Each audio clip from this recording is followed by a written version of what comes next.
आपण सगळे दरवर्षी या दिवशी इथे भेटतो. यंदाचं वर्ष हे डॉक्टर नीतू मांडके यांच्या 72वा वाढदिवस आहे त्यांचा, आणि त्यानिमित्ताने आपण या ठिकाणी जमलेलो आहोत. गेली 17 वर्ष हा या सिरीजमधला क्रमवारीतला सलग 17वा कार्यक्रम आहे की 17च्या 17 कार्यक्रम 31 जानेवारीला संध्याकाळी 5:30 वाजता भरतनाट्य मंदिर या ठिकाणीच झालेले आहेत. यामागे भरतनाट्य मंदिराचं मोठं सहकार्य आम्हाला आहेच, पण त्याचप्रमाणे जे आम्ही ठरवलं होतं त्याप्रमाणे कुठंतरी घडतं याचा एक आनंदही आहे.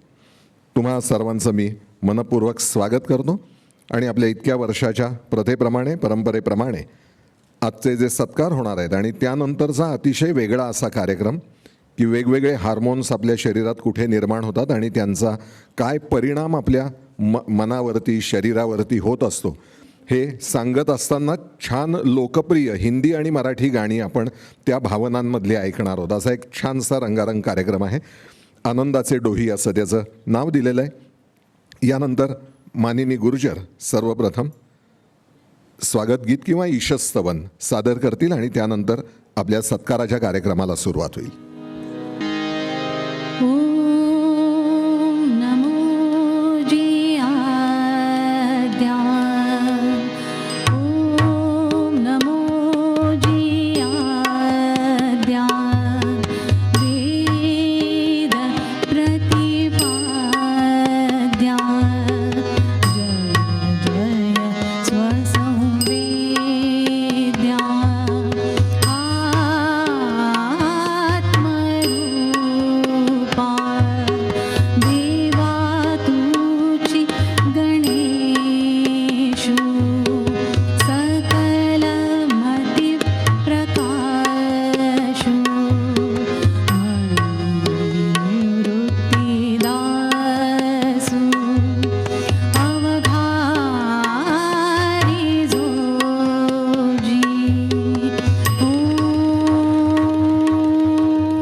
मगाशी मी सांगितलं आहेच आपला दरवेळचा वेगळा कार्यक्रम असतो, पण या कार्यक्रमामध्ये वर्षभरामध्ये डॉक्टर नीतू मांडके मित्रमंडळाच्या वतीनं पुण्यामध्ये किंवा इतर ठिकाणी काही कार्य झालेली असतात त्याचा एक छोटासा आढावा आपण घेतो अतिशय, आणि त्यासाठी मी डॉक्टर योगेश गुर्जर यांना या ठिकाणी यायची विनंती करतो.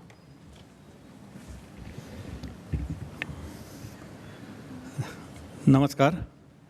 सर्वप्रथम सगळ्यांचे आभार, कारण गेली 17 वर्ष आम्ही याच दिवशी याच वेळेला आणि याच ठिकाणी कार्यक्रम करतो आहे. आणि दरवेळेला तो हाऊसफुल असतो, त्याबद्दल सगळ्यांना धन्यवाद देतो.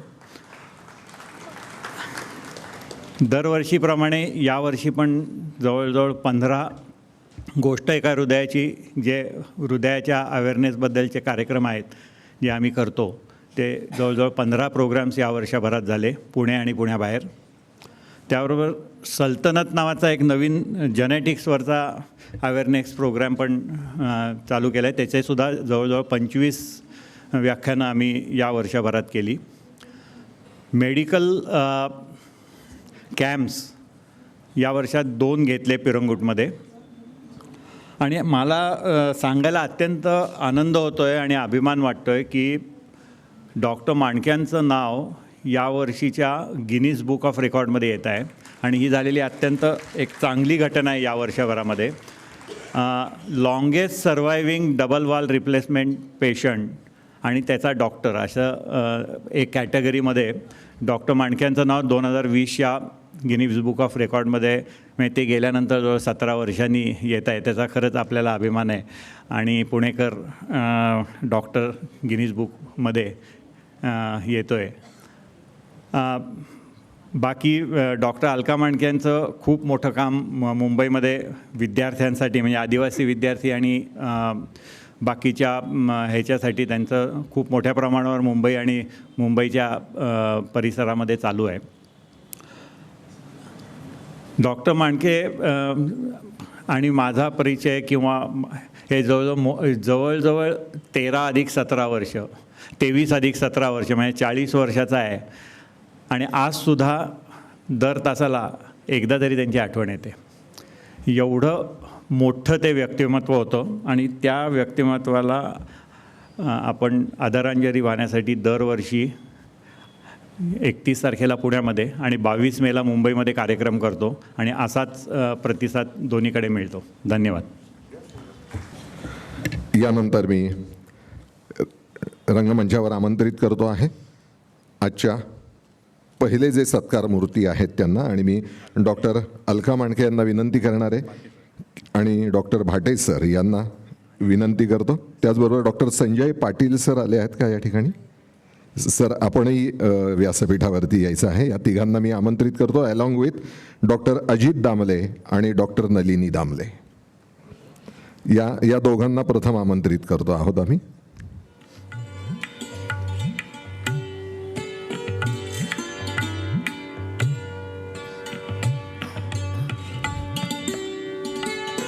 आपल्या सर्वांचं आयुष्य सुखाचं आणि प्रदीर्घ मोठं वाढवण्यासाठी म्हणून ज्या मंडळींचे श्रम आणि ज्ञान कारणीभूत आहे अशी ही मंडळी आहे.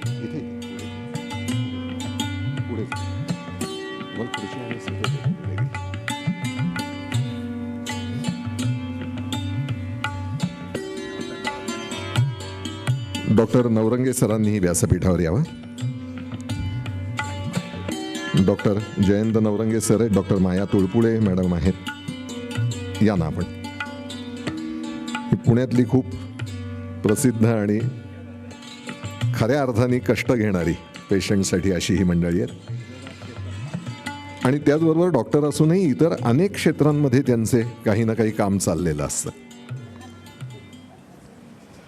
यानंतर डॉक्टर अजित दामले आणि डॉक्टर नलिनी दामले यांचा परिचय करून देणार आहेत डॉक्टर नीतू मांडके सरांच्या दोन्ही कन्या डॉक्टर जुई आणि डॉक्टर चारुता.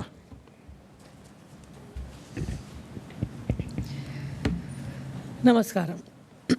आज मी तुमच्यासमोर माननीय अस्थिरोग शल्यविशारद डॉक्टर अजित दामले यांचा परिचय करू इच्छिते.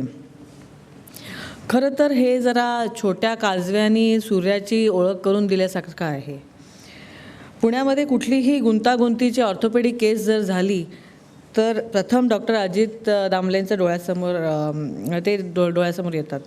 अशा व्यक्तीची मी काय तुम्हाला ओळख करून देणार. Doctor Ajit Damle BJ medical college आणि ससून हॉस्पिटलमध्ये माझ्या आईवडिलांचे सिनियर होते. आई बाबा नेहमी आम्हाला सांगायचे की ते किती कळकळीने सब्जेक्ट शिकवायचे.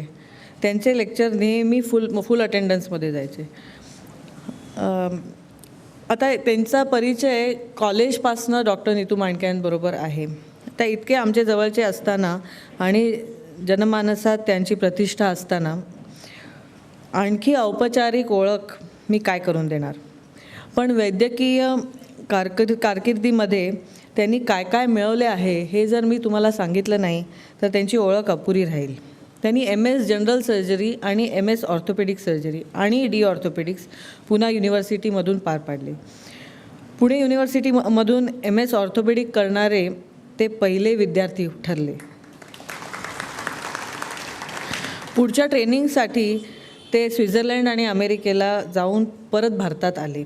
भारतात ऑर्थोपेडिक सर्जरीमध्ये त्यांनी बरीच महत्त्वाची पदे भूषवली.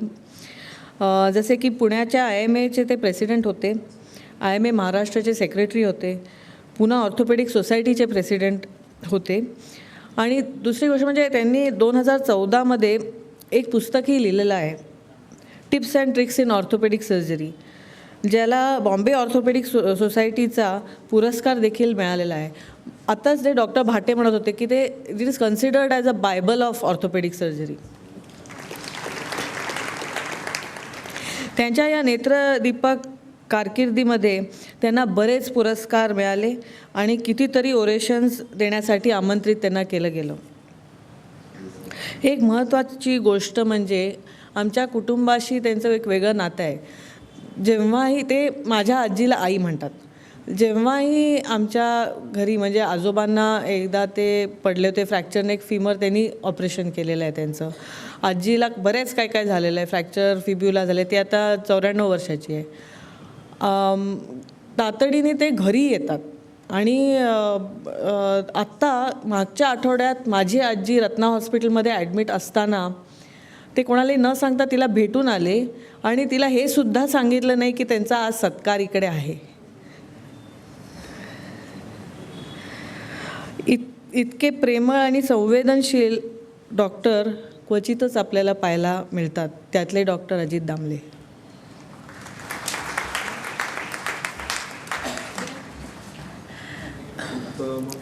आणि आता मला डॉक्टर मिसेस दामले, नलिनी दामले ह्यांचा परिचय करून द्यायचा आहे. पण मी इंग्लिशमध्ये बोलणार आहे कारण त्यातले बरेच शब्द जे काय त्यांनी केलेलं आहे ते मेडिकल आहेत. तर ॲक्च्युली ते फोनमध्ये लिहिल्यामुळे ते माझ्या हातून डिलीट झालं आहे, पण मी आता एक्स्टेम्पोर बोलते.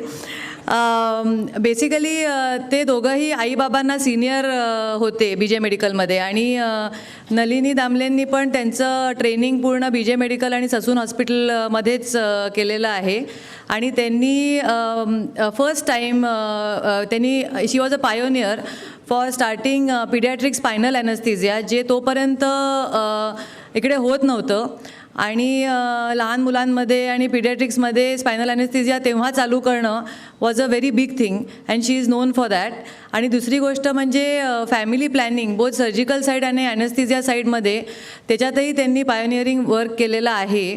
आणि त्यामुळे त्यासुद्धा ते in her own field she is extremely well non and famous.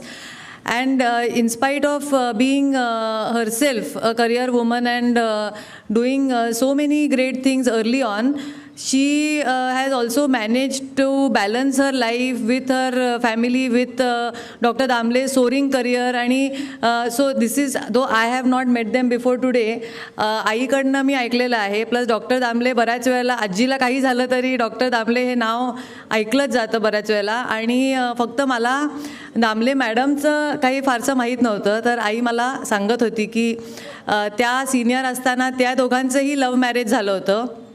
त्यामुळे म्हणजे 2 थिंग्स इन्स्पिरेशनल आहेत. Because I had to clarify की व्हॉट वॉज इन्स्पिरेशनल. तर 2 things. One thing is that they also had a love marriage. ते BJ मेडिकलमध्ये एकत्र होते आणि त्यांनी लव्ह मॅरेज केलं आणि मग मागे मागे ह्यांनी पण केलं. पण दुसरी गोष्ट म्हणजे की त्यांचं integrity, you know, their love for patient, love for work आणि हंबल, बिहेवियर. आणि this was very much inspirational की कशी प्रॅक्टिस करायची, कसं पेशंटशी वागायचं आणि कसं शिकवायचं. कारण दामले मॅडमनी स्वतः भरपूर PG स्टुडंट्सना ट्रेन केले. आता त्यांचे PG स्टुडंट्स स्वतः फेमस डॉक्टर्स होऊन they must be all over the world आणि they remember her fondly. So त्यांची लेगसी बरीच लांब आहे आणि you know she has a long career of 35 years in clinical medicine. So I look forward त्यांना आज अजून भेटीन आणि ॲक्च्युली मला समजेल की त्या कोण आहेत. पण एवढं सांगून मी त्यांचा परिचय संपवते. थँक्यू. धन्यवाद. यानंतर आपण त्यांचा सत्कार करणार आहोत. डॉक्टर दामले सरांचा सत्कार डॉक्टर सुधीर भाटे सर करतील आणि डॉक्टर नलिनी दामले यांचा सत्कार डॉक्टर माया तुळपुळे करतील.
यानंतर प्रथम डॉक्टर भाटे सर आपल्याशी संवाद साधतील आणि त्यांच्यानंतर डॉक्टर आपटे सर.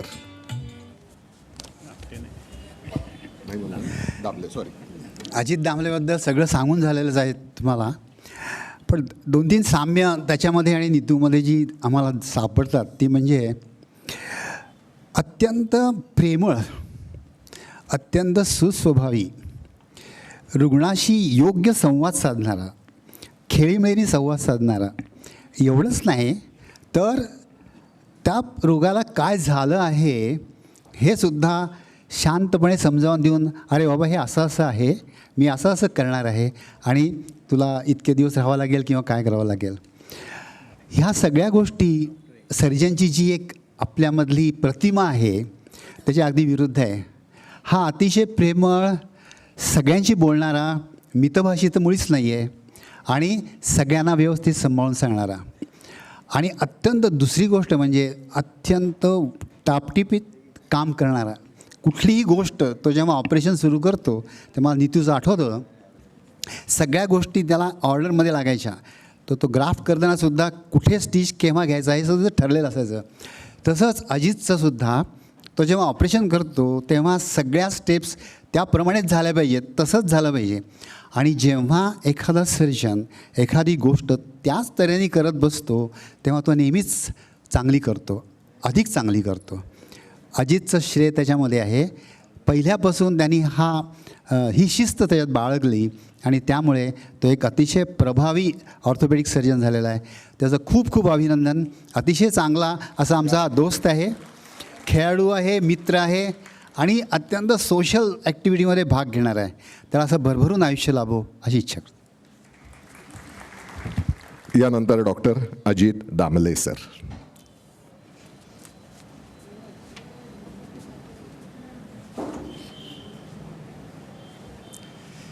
नमस्कार. मांडके कुटुंबियांशी नीतूची ओळख होण्याच्या आधी माझा संपर्क आला होता. इथे जे आपण बघतो प्रमोद मांडके आहेत ते आणि त्यांचे वडील बंधू अनिल मांडके माझ्यावर SP कॉलेजला NCCमध्ये होते. नंतर हे दोघंजणं BJ मेडिकलला माझ्यानंतर आले. 1970ला मी तिथे MS करत असताना त्यांना शिकवण्याचा योग आला आणि 3 ऑगस्ट 1971 जेव्हा मला पुणे सोडून जायचा प्रसंग आला, 12 वर्षे ते शिक्षण घेतल्यानंतर, तेव्हा नीतू हा एकच जण होता जो मला स्टेशनवर आमच्या प्रिय महाराष्ट्र एक्सप्रेसच्या होण्याच्या आधी एक बोगी असायची पुणे नागपूर, तिथे पोचवायला आला होता. स्कूटरमधलं पेट्रोल काढा, त्याला पाठी लावा, सगळं त्याने माझ्याकरता प्रेमान केलं. आणि त्यालाही वाईट वाटत होतं की मी आता जाणार. परंतु दैवाच्या कृपेने परत मी 76 साली इथे आलो. कशा करता आलो? जून मधून लगेच त्यांचं श्रुतीमध्ये लग्न पण अटेंड केलं त्यांचं. पुढे काळाच्या ओघात जसं आपापल्या याच्यात लोक मुंबईला जातात, तो MS करायला मुंबईला गेला. याच तारखेला 31 जानेवारी की 1 फेब्रुवारीला लंडनला रवाना झाला. पायाला प्लास्टर होतं. ते त्यांचे जे हृदयस्पंदन म्हणून पुस्तक आहे ते सगळ्यांनी अवश्य वाचावं. आपल्यापैकी खूप लोकांनी वाचलं असणारच आहे ते. पुढे इंग्लंड, अमेरिका इथे गेले. बरेचसे लोक त्यावेळेला तिथे सेटल होत असत. पण हे त्याने तसं न करता भारतात परत आला. तेव्हाच्या पद्धतीने एक सुंदर मोठी टोयोटो गाडी घेऊन आला होता. TR त्यांना आणता यायची. आणि नंतरचा इतिहास सगळ्यांना माहीतच आहे त्यामध्ये. आणि त्यामध्ये त्यांच्या ज्या 2 गोष्टी आहेत की त्यांनी एका हाताने केलेलं दान दुसऱ्याला कळू देत नसे. दुर्दैवाने जेव्हा ते 2003 साली आपल्यातनं घेतले तेव्हा काही मंडळी यांच्या घरी भेटायला आली. हे कोण? तुम्हाला कळायचं नाही कोण आहे. कारण दर महिन्याला 1 तारखेला त्यांच्याकडनं मनी ऑर्डर त्यांना जात असे. हे कित्येक लोकांना माहीत नव्हतं. हे पण त्यांनी जरुरी निडी लोकांना त्यांनी खूप मदत केलेली आहे. आणि त्यामुळे माझाही थोडासा भाव वाढला होता. मुंबईतल्या पार्ल्यातल्या नातेवाईकांना कळायचं हे यांच्याकडे येतात. स्वामी कृपा किंवा असं काही अपार्टमेंट त्यांचं तर त्या ठिकाणी राहत असतात. तर त्यांची मी ओळख करून दिली. पण दुसरे एक माझे रुग्ण होते, पुढे मित्र झाले माझ्याशी खूप पुढील 10-12 वर्षांनी मोठे, पाठक नाव त्यांचं. ते म्हणले अहो माझी तुम्ही जरा साहेबाशी ओळख करून द्या. पण त्यांना अपेक्षा त्यांच्याकडनं काहीच नव्हती. त्यांची ओळख करून दिली आणि त्या पुस्तकात पण त्यांचा उल्लेख त्यांनी केलेला आहे. त्यांची मैत्री खूप झाली त्यावेळेला. असं सगळे तंत्र होतं. तर असा आमचा मित्र आज आपल्यात नाहीत. परंतु ते जे आपण त्यांचा जो ब्लॉग वाचला नीतू मांडके याच्यावर, तर परवानगीने मी एक त्याचं काही लिहून आणलेलं आहे कारण लक्षात राहणं कठीण आहे. लोकांनी त्यांच्याबद्दल, नीतूबद्दल काय काय उद्गार काढलेले आहेत. त्या कला, क्रीडा आणि शास्त्र सगळ्यात त्यांची प्रगती होती. त्यातले काही मी उतारे वाचून दाखवतो. He had a very dynamic and divine personality. ज्या लोकांनी त्याला पाहिलेलं आहे थोडा वेळ, रुग्ण म्हणून, सहकारी म्हणून, नुसता त्यांचा ओळखीचा म्हणून. नंतर त्यांनी लिहिलं आहे God's wonderful creation is doctor Mandke. मराठीत ते रोमन इंग्लिश लिहिलेलं आहे ही इज अन अवतार of God. He has inspired many have cried. त्याने म्हटलेलं हे पुस्तक वाचताना हृदयस्थ आमच्या डोळ्यात पाणी आलं. इतके लोक त्याशी समरस होऊन जातात. तुमच्यामुळे आम्हाला खूप प्रेरणा मिळाली. I deserve to have life like doctor Mandke. इतकं लोकांना त्यांच्याबद्दल वाटतं. इंजिनियर्सनी पण त्याची चूक केलेली आहे. आणि माझं संपण्यापूर्वी एक त्यातला जा रिमार्क एका माणसाने इंग्लिशमध्ये लिहिलेला आहे की नीतू गेल्यानंतर सगळं कुटुंबाची देखभाल करणं, सगळ्या गोष्टी सारवासारव करून नीट व्यवस्थित करणं. तर त्यांनी लिहिलेलं आहे की I bow down to the lady who gracefully embrace his absence. काय सुरेख लिहिलेलं आहे. तर याच्यात अलकाबाईंचं सगळं आलेलं आहे की त्यांनी मागच्या इतक्या वर्षात काय काय केलं आहे. आणि हा जो समारंभ होतो त्याकरता माझे नुकताच परिचय झाला श्री डॉक्टर योगेश गुर्जर यांचे पण मी धन्यवाद आणि आभार मानतो की त्यांच्यामुळे हा कार्यक्रम दरवर्षी चांगला चालू असतो. धन्यवाद. धन्यवाद दामले सर. यानंतर मी आमंत्रित करतो आहे पुण्याच्या मध्यपेठांमध्ये प्रसिद्ध असलेले डॉक्टर श्री किशोर पाळंदे यांना. सर आपण कृपया व्यासपीठावर यावं.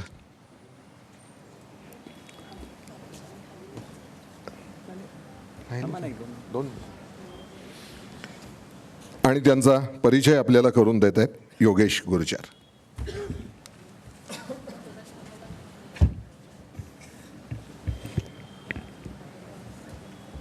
त्यांनी आत्ता पेठांचा उल्लेख केला म्हणून एक गंमत सांगतो. पुण्यातल्या एक जनरल प्रॅक्टिशनर अर्थात सदाशिव पेठेतला, त्यांच्या क्लिनिकच्या बाहेर पाटी होती की पादत्राणे आणि गुगलवरची माहिती बाहेर ठेवून आत यावं म्हणून. कारण ते जे डॉक्टर होते ते खूप बडबड करायचे, खूप पेशंटशी गप्पा मारायचे आणि प्रत्येक वेळेला पेशंट येऊन त्या डॉक्टरना सतवायचा की मी गुगलवर हे वाचलं आहे आणि मला असं होतं आहे, म्हणजे मला आता हे झालं आहे का. म्हणून त्यांनी तशी पाटी लावली होती. डॉक्टर पाळंद्यांच्या बाबतीत हा प्रश्न नाही कारण ते अत्यंत मितभाषी आहेत. तुम्ही किती गुगलबद्दल बोललात तरी ते म्हणतात बरं ठीक आहे, त्याच्यापुढे ते जात नाहीत. पण अत्यंत हुशार आणि गेली 45 वर्ष सदाशिव पेठेच्या जवळ प्रॅक्टिस करणं ही अजिबात सोपी गोष्ट नाही आहे. 74 साली गुढीपाडव्याला त्यांनी स्वतःची प्रॅक्टिस चालू केली आणि माझ्या मते पोस्ट ग्रॅज्युएशन करून जनरल प्रॅक्टिस करणारा हा एकमेव डॉक्टर असावा. म्हणजे फक्त रुग्णांची सेवा करणं हाच ध्यास घेऊन डॉक्टर पाळंदे गेले 45 वर्ष रुग्णसेवा करतात. त्यांची 2 क्लिनिक आहेत, एक अख्ख्या कसबा पेठेत आहे आणि दुसरं शुक्रवार पेठेत आहे. याच्यावरनं तुम्हाला कल्पना येईल की त्यांचे पेशंट कसे असतील. आणि ते आणखी एक गोष्ट त्यांच्याबद्दल सांगण्यासारखी आहे. म्हणजे 45 वर्ष त्यांच्या ह्याच्यात आपण म्हणतो की हाताला काय या डॉक्टरचा गुण चांगला आहे. एक शब्द जरी बोलले नाहीत तरी औषध दिल्यावर पेशंटला 100% खात्री असते की आपण बरे होणार आहोत. आणि त्या ह्यानी अनेक पिढ्या त्यांच्याकडे जात असतात, लहानांपासून मोठ्यांपर्यंत. पण त्यांची एक गंमत आहे, दर शनिवारी रात्री 12 वाजता ते चालायला निघतात आणि पुण्याच्या कुठल्याही डिरेक्शनला 25 किलोमीटर ते चालत जातात आणि परत येतात रविवारी सकाळी. हा त्यांचा गुण आहे. एकदा मला ते पिरंगुट रस्त्यावर भेटले, म्हटलं हा माणूस कुठेतरी बघितल्यासारखा वाटतोय. नाही म्हणले, पौडपर्यंत जाऊन परत जाणार आहे. बहुतेक पुण्याभोवतीचे सगळे रस्ते संपले म्हणून आता त्यांनी त्यांची हे बदलली एरिया. आता ते सध्या हिमालयात जातात.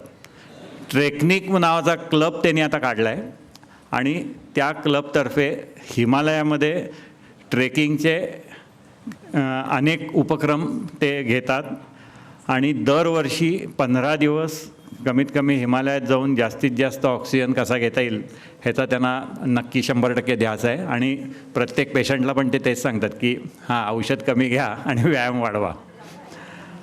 जनरल प्रॅक्टिशनर असोसिएशनचे ते सेक्रेटरी तर होतेच, पण पहिली जनरल प्रॅक्टिशनर असोसिएशनसाठी कॉन्फरन्स डॉक्टर श्याम दामल्यांबरोबर त्यांनी पुण्यामध्ये घेतली आणि तो आता एक ट्रेंड झाला आहे की सगळे जनरल प्रॅक्टिशनर एकत्र येऊन कशी प्रॅक्टिस करावी ह्याचं एक उत्तम उदाहरण म्हणजे डॉक्टर पाळंदे.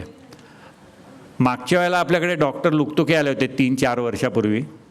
त्यांची 55 ते 57 वर्ष प्रॅक्टिस झाली होती. तेव्हा त्यांचं आम्ही जेव्हा रजिस्टर बघितलं होतं तर त्यांनी टोटल त्यांच्या लाईफस्पॅनमध्ये 16 लाख पेशंट तपासले होते.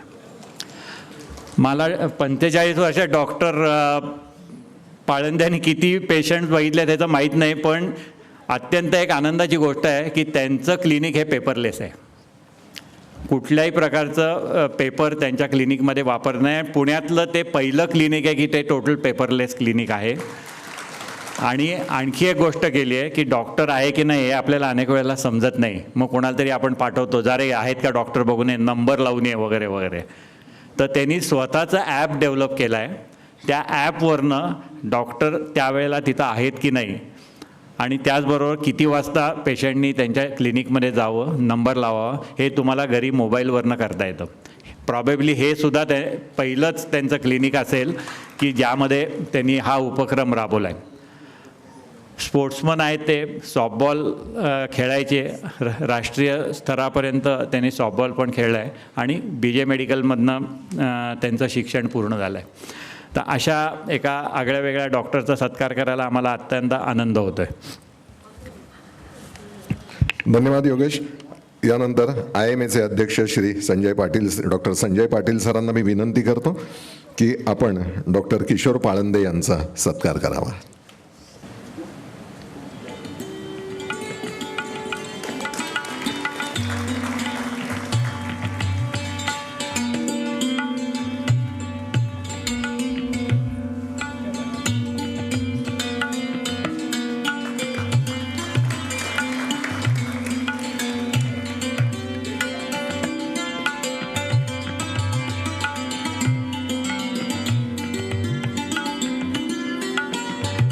झाला का माळी सर, तुमचा झाला का फोटो घेऊन या मग. यानंतर मी डॉक्टर पाळंदे सरांना विनंती करतो की आपण 2 शब्द या ठिकाणी संबोधित करावेत. मान्यवरांचे आणि माझा सत्कार करणाऱ्यांचे आभार. नीतू मांडके सरांच्या निमित्ताने होणाऱ्या कार्यक्रमात माझा सत्कार झाल्याबद्दल मला खूपच आनंद आहे. आणि नीतू मांडके सरांबद्दल सगळ्यांनीच भरभरून बोललं आहे. मी काही शब्द जनरल प्रॅक्टिस याबद्दलच काही बोलणार आहे, जो काही थोडाफार उपेक्षित असा वर्ग आहे त्याबद्दल. हा सत्कार म्हणजे माझ्या गेल्या 44 वर्षाच्या प्रॅक्टिसच्या कामाला मिळालेली पावती आहे असं मी समजतो. ह्या माझ्या घडवणुकीत माझे BJ मेडिकलचे शिक्षक, काही सिनियर्स जे आजही इथे स्टेजवर उभे आहेत, यांचा माझ्या वाटचालीत खूप मोठा सहभाग आहे. आणि त्यापेक्षा मोठा सहभाग म्हणजे माझ्याकडे इतके वर्ष विश्वासाने आणि प्रेमाने येणारे माझे पेशंट्स. काही फॅमिलीज माझ्याकडे त्यांची 4थी पिढी पण आज पेशंट्स म्हणून माझ्याकडे येतात. आणि या सर्व पेशंट्स हे माझे गुरु आहेत. कारण पुस्तकात वाचलेले आजार हे कुठले निरनिराळे मुखवटे घेऊन समोर येतात हे मला माझ्या पेशंटकडून समजतं. आणि हे शिक्षण माझं आजही चालू आहे. दवाखान्यात 10-12 तास काम करत असताना आणि पेशंटची काळजी घेत असताना माझी काळजी घेणारी बायको घरी असल्यामुळेच मी आज इथे उभा आहे. इतक्या वर्षांनी आता मला माझे नातेवाईक विचारतात की इतकी वर्ष काम करून तुला तोचपणाचा रुटीनचा कंटाळा येत नाही का?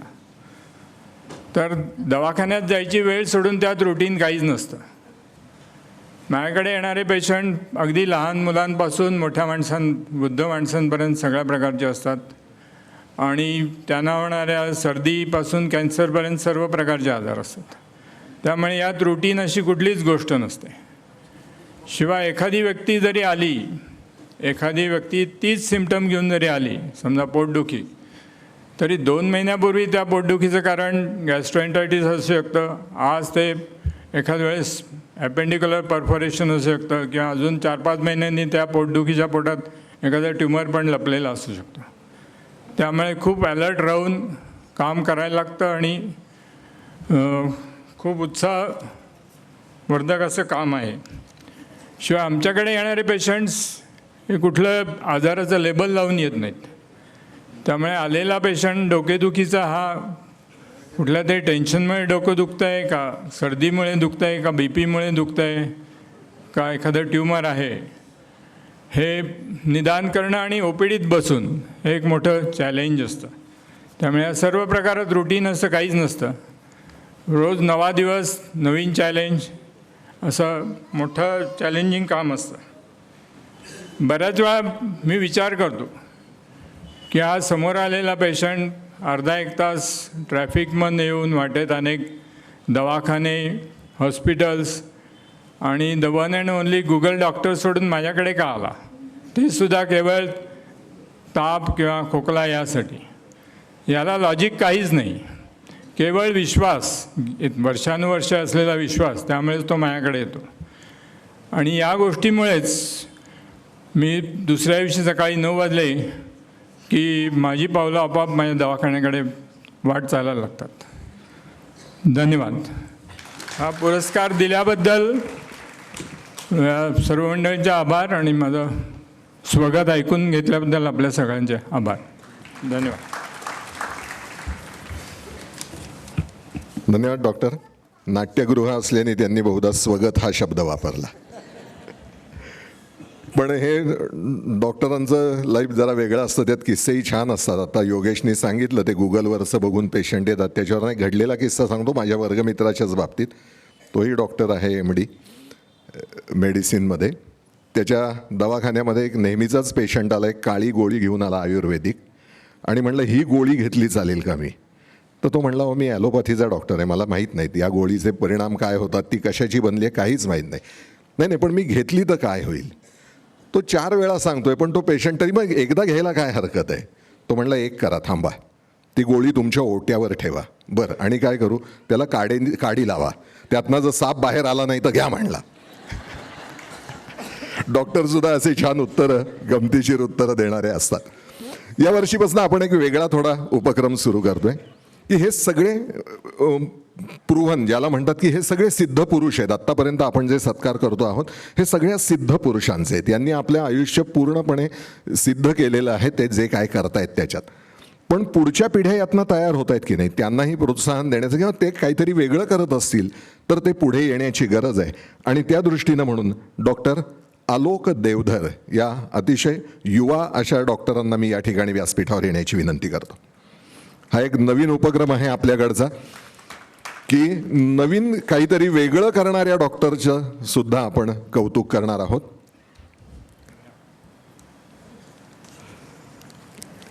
आणि वैशिष्ट्य काय यांचं, तर डॉक्टर झाल्यानंतर त्यांनी स्पोर्ट्स सायकोलॉजी हा विषय निवडला. कुठल्याही क्रीडा संघाला डॉक्टरची गरज असते, ती शरीर दुरुस्तीसाठी जेवढी असते त्याहीपेक्षा कितीतरी पट जास्त त्याच्या मानसिकतेला तंदुरुस्त ठेवण्यासाठी असते. आणि तो जर मानसिकरित्या तंदुरुस्त असेल तर एखाद वेळी शरीरात काही डिफॉर्मिटी असली चालेल, तो मॅच जिंकून देईल, पण त्याच्या मनाने जर कमकुवतपणा असेल तर तो किती दणकट असला तरी तो एकही चेंडू फेस करू शकणार नाही. हे ओळखून जे लोक काम करतात त्याच्यामध्ये डॉक्टर आलोक देवधरांचा समावेश होतो. इतक्या तरुण वयामध्ये देखील त्यांनी खूप मोठी कामं केलेली आहेत. त्यांचं बेसिकली हे जे शिक्षण झालेलं आहे MS कॉग्निटिव्ह बिहेवियर थेरपी, हे त्यांचं युनिव्हर्सिटी ऑफ डर्बन UK या ठिकाणी झालेलं आहे. डर्बी UK या ठिकाणी झालेलं आहे.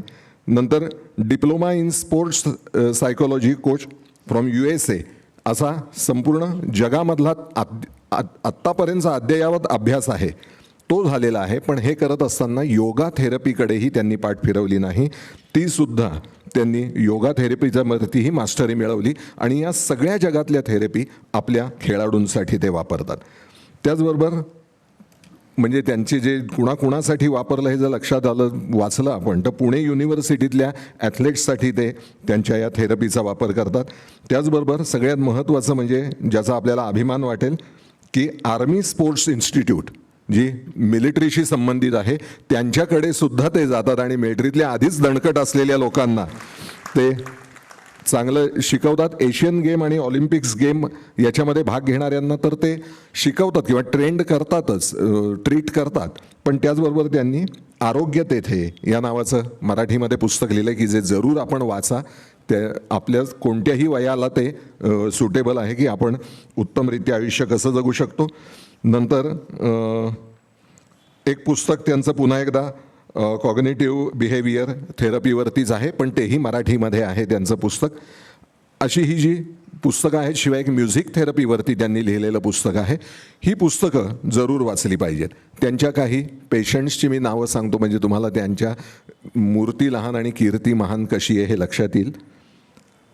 ऑलिम्पिकला भाग घेणारी भारताची तिरंदाजी नेमबाज आर्चरी दीपिका कुमारी आणि तरुणदीप राय या दोघांनाही त्यांनी ट्रीट केलेलं आहे. त्यांचं सायकोलॉजिकल हे वाढवलेलं आहे. बॉक्सिंगला शिवा थापा जगप्रसिद्ध बॉक्सर, त्याला ट्रीटमेंट दिलेली आहे, जो भारतीय ऑलिम्पियन आहे. थायलंडच्या महिला क्रिकेट टीम्सना मार्गदर्शन ते करतात. त्याचबरोबर निखिल दीक्षित हा बुद्धिबळातला ग्रँड मास्टर आहे, त्याच्यासाठी देखील त्यांनी कन्सल्टेशन केलेलं आहे. यानंतर शूटिंग टीम नॅशनल सिक्युरिटी गार्डची, इंडियन आर्मीची, त्यांना ट्रेनिंग दिलेलं आहे. असे अनेक आहेत, म्हणजे 10-15 माझ्याकडे नावं आहेत.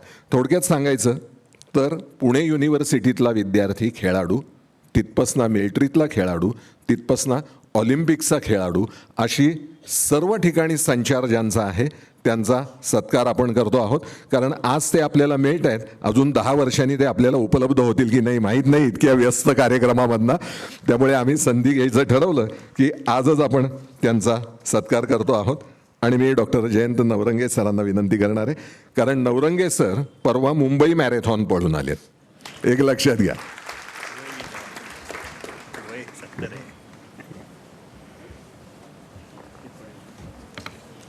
मी मुद्दाम योगेश माल म्हणत होता नवरंगे सरांचं वय सांग, म्हटलं नको, इथल्या तरुणांना डिप्रेशन येईल त्याच्यामुळे.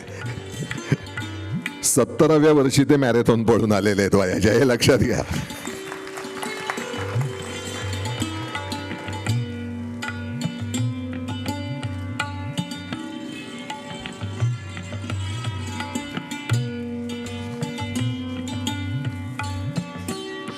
यानंतर भरतनाट्य मंदिर या संस्थेविषयी 2 शब्द सांगतो की ही आपल्याला सातत्याने उपलब्ध होणं हे बाहेर कुठल्या थिएटरला मिळू शकत नाही. पण भरतचा आणि कलाकारांचा, डॉक्टर लोकांचा हा फार जुना संबंध आहे. त्यामुळे भरतनी ही तारीख राखून ठेवलेली असते. काही झालं तरी ही तुमच्यासाठी आम्ही ठेवलेली आहे. आणि ही संस्था थिएटर म्हणून नाही तर संस्था म्हणून मराठीतली पहिली हौशी नाट्य संस्था आहे की जिचं 126वं वर्ष चालू आहे. कुठलीही मराठी संस्था अखंडितपणे 126 वर्ष चालणं हे अवघडच असतं. या संस्थेचे अध्यक्ष आनंद पानसे यांचा या निमित्ताने आम्ही सन्मान करतो. आनंद पानसे यांनी व्यासपीठावर यावं आणि मी डॉक्टर अलका मांडके यांना विनंती करतो की आपण त्यांना सन्मानित करावं.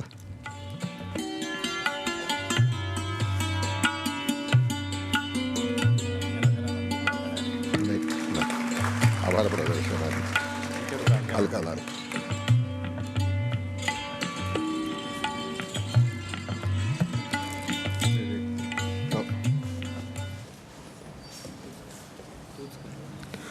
मंडळी, यानंतर व्यासपीठावरील मान्यवरांना मी समोर बसा अशी विनंती करतो, कारण ही स्टँडिंग कमिटी मीटिंग जरा लांबलीच.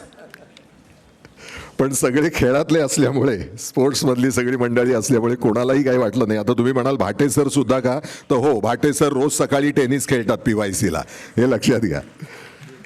त्यामुळे सगळे खेळाडू मंडळी आहेत या ठिकाणी. आणि कलाकारांना मी व्यासपीठावर आमंत्रित करतो. या ठिकाणी मुख्य गायक कलाकाराचे दोन्ही केतन अत्रे आणि मानिनी गुर्जर. योगेश गुर्जर त्यांना फूल देऊन सन्मानित करतील. माळी सर बसा की पुढे.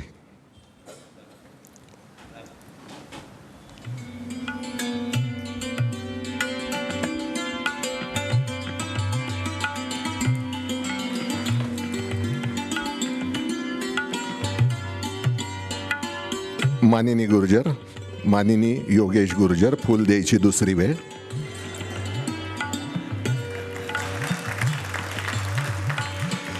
यानंतर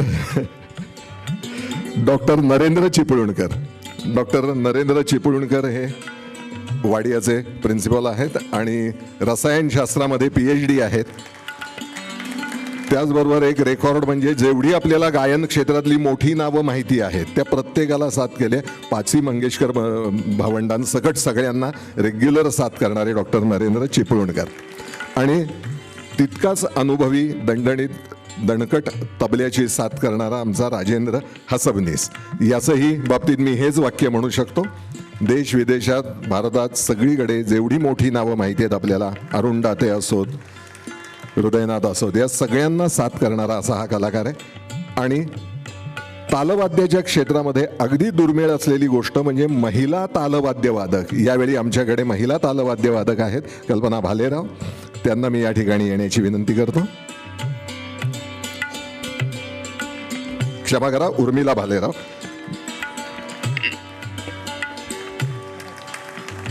त्या देखील देश विदेशात, आता परवाच त्या मध्य आशियामध्ये कार्यक्रम करून आलेल्या आहेत.